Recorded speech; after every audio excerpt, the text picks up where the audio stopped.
Okay, so I don't know if y'all know or not, but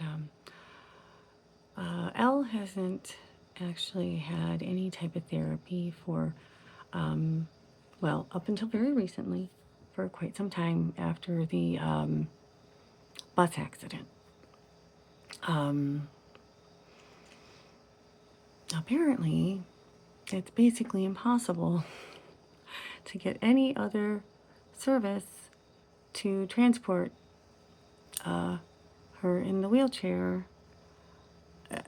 You wouldn't think that would be the case. There are companies that do provide the service, but they are either too full or don't accept the types of insurance we have. And so the only available option is the service that could have killed my daughter on actually 2 occasions.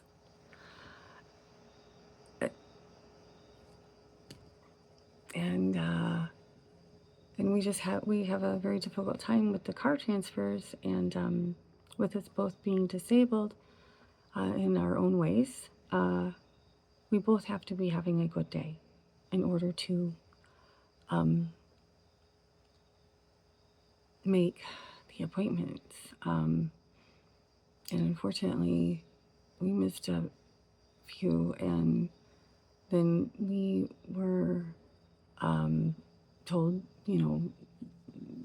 they had to stop seeing us for a while. I mean, we could come back later. It wasn't that she wasn't, progressing, because she was. It was just between the two of us, either I'm having a bad day or she is. And we've both got to be having a good day in order to do the car transfer. It's really difficult for us unless we're both having a good day. But good news is that we finally got some more home therapy for a little while, at least. I don't know how long it's going to last, but I am hoping it can at least get us to the point of being able to do car transfers easily, and or at least not so difficult, and we can get back on track.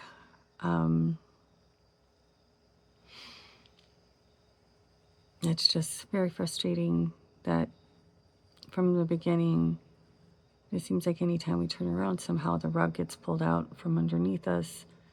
She'll be progressing. And, well, up until this very last time, it was always insurance just deciding, nah, she's not doing good enough. So we're not going to pay for anything anymore. They never wanted to pay for anything in the first place. They were trying to put her in a nursing home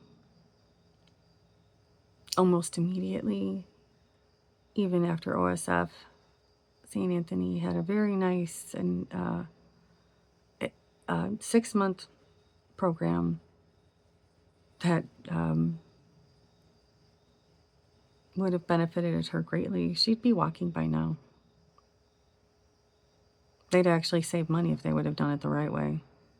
Let the doctors do what they're, trained to do. Shocking. They just wanted to shove her in a nursing home, and they wanted her to die. That was their plan.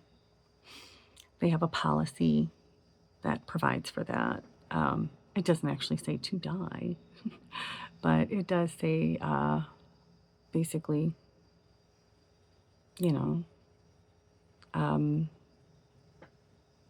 they don't really have to provide therapy.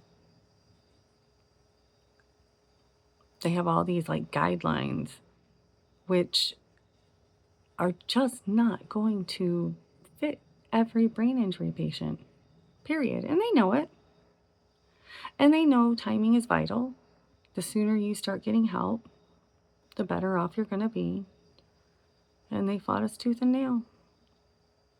And I mean, I guess I'm going backwards on that, but I just, it just is so unfair to her from the second the accident happened, she was falsely accused of a drug DUI, and the arresting officer, Officer Jacob Feldhaus, was fully aware because the emergency room nurse flat out told him, you can't charge her with those narcotics. And he looked confused, and she said, we gave them to her to save her life. They were not in her system prior. But he did it anyway. And apparently, the old man, who is passed away by now at this point, but not due to the accident, he lived a very long life, and he was able to have a nice life with his wife, children. He was able to raise them as a fully functioning father, fully functioning husband, fully functioning grandfather. But that he took that away from my daughter when he plowed through her on the other side of the road. She cleared it. He got startled and swerved, plowed into her at 70 to 80 miles an hour, and she was launched. That's what they don't want to tell you. That's why they didn't never do an accident reconstruction. That's why they never investigated. Because he was a prominent member of the community. And after he was released from the hospital, he was hanging down at the police station with the officers. But there's no weirdness there, right? And he only had a broken pinky, but there was no alcohol involved. 74 years old, drives through my daughter at about 70 to 80 miles an hour. My daughter's supposed to die. And he has a broken pinky and gets out of his car immediately.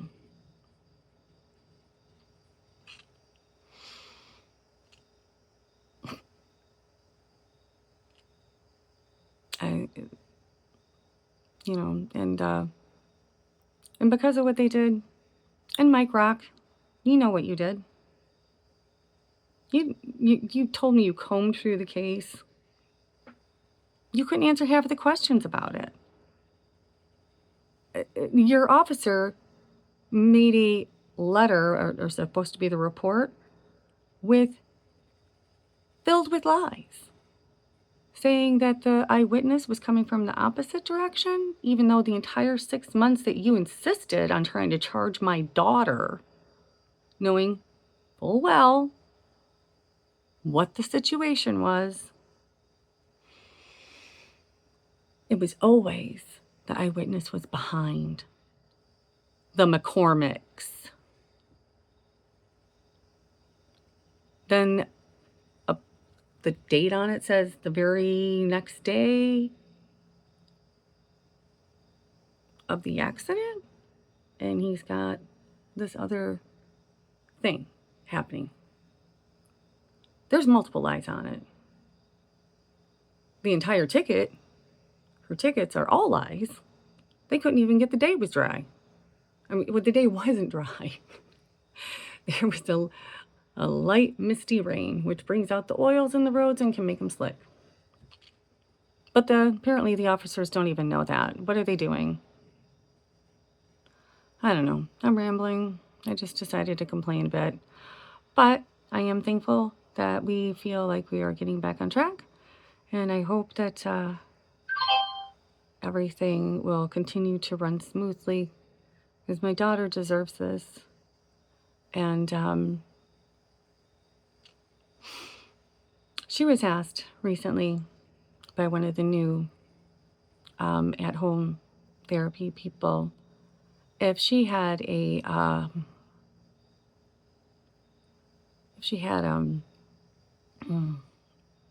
do not resuscitate order. And she said she did not. She asked if she would like to have one. She said she would.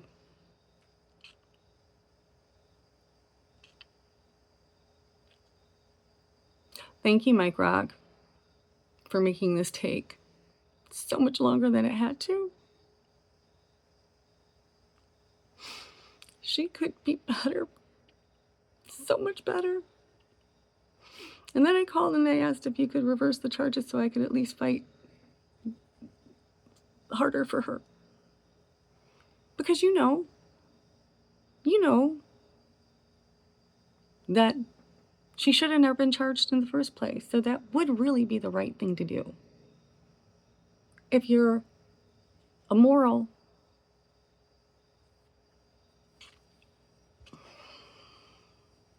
prosecutor, that's what you would be doing. The point of your office is to bring to trial people who are truly guilty and investigate thoroughly. And when you told me, oh, it's not your job to investigate, sir, that's a flat out lie. You are to know everything your officers are to know. And if they don't have enough information, you are to instruct them to go find it.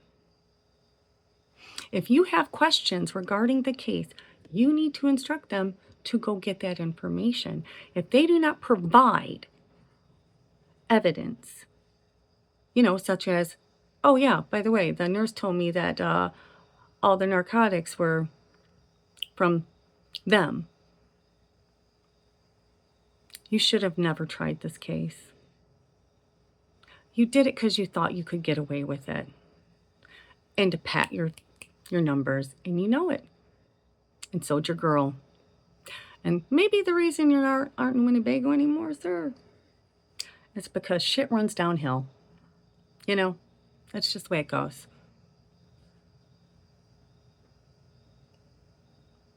Ogle's got a lot of straightening up to do. And, Winnebago has its fair share too. There's places, there's stuff everywhere. But your county, sir, is one of the worst in the state of Illinois. And you're in charge of it. And when I have people coming to my room, well, not my room, my daughter's room, the day after the accident when she was supposed to die, and I have all the employees coming in my room with my daughter. I don't know, I keep calling it my room, it was hers. And apologizing to me for how disgusting your officer behaved in the ER. I mean, people from other departments were coming in. And I told you this. And I am not seeing any changes out there, sir.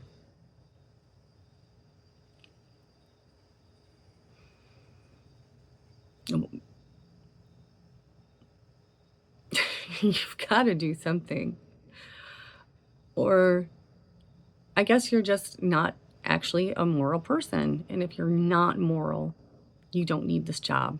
You need to back out and let somebody who has the moral fortitude to take that job seriously. Okay. I know, this lasted a long time. Probably nobody will get to the end of it. But hey, what you gonna do? All right, good night.